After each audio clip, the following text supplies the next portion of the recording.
Elon Musk has launched another attack in his ongoing feud with OpenAI CEO Sam Altman. He's suing both OpenAI and Apple for alleged monopolist behavior. Apple and OpenAI have a partnership, which the lawsuit says makes ChatGPT, quote, the only generative AI chatbot that benefits from billions of user prompts originating from hundreds of millions of iPhones. As a result, the lawsuit says this makes it harder for ChatGPT's competitors to scale and innovate. The lawsuit also says Apple's desperately trying to protect its smartphone monopoly by partnering with OpenAI, which in turn would benefit from inhibiting competition of their own. An OpenAI spokesman responded to the lawsuit, saying, this latest filing is consistent with Mr. Musk's ongoing pattern of harassment. In the past, Apple has said its App Store is designed to be bias-free, despite Musk's allegations that it isn't. Earlier this month, Altman hit back at Musk's monopoly allegations, writing on X, this is a remarkable claim, given what I have heard alleged that Elon does to manipulate X to benefit himself and his own companies and harm his competitors and people he doesn't like. In 2024, Musk also sued OpenAI, a company he co-founded, over allegations that the company, to its founders, were putting commercial interests ahead of the public interest. This, Musk alleged, was a breach of the company's founding contract. Well, you know, I love Elon Musk. Love him so much. My guy, my favorite. Not an opinion we share, but anyway, go ahead. I can't back him up here. It's not monopoly behavior. It doesn't matter. It's if OpenAI and Apple make some deal to collaborate together, and that makes it and their product's so much better, and it's a little rougher for you in the marketplace, you can still beat them by making a better product. That's what you got to do. In the tech space, there's no such thing as like long time enduring monopolies. You know, big companies come, dominate the market, then totally disappear like next week when something else comes along. It's very ephemeral.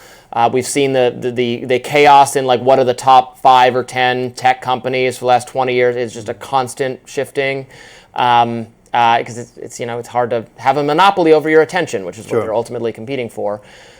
So the idea that this is monopolistic in some way that violates antitrust is not really persuasive to me. Now, if there's some aspect of some deal Elon and Sam Altman did in the past that is fraudulent or they violate the terms of it, that's different. They got to work that out in court. But just the idea of Apple and OpenAI coming together and partnering, that's not even like the kind of consolidation in the tech sector that does sometimes make people nervous, right? Because that's not even, it's not even Facebook buying Instagram. That's Apple using a service that they think complements the Apple product. Sure.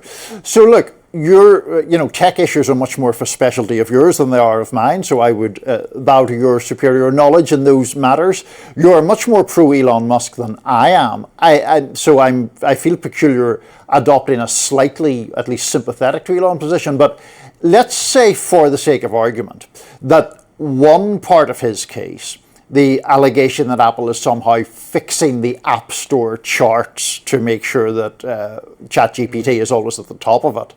That, if it is true, on its face, does strike me as dodgy behavior, at least. I mean, I'm not sure whether it runs afoul of monopolistic or antitrust laws, but if that's happening, it's their store. Yeah, but they're not required to. But is his argument not that the chart is fixed? It's not simply a matter of it being their store and them promoting one product over another. He has certainly said that. Right.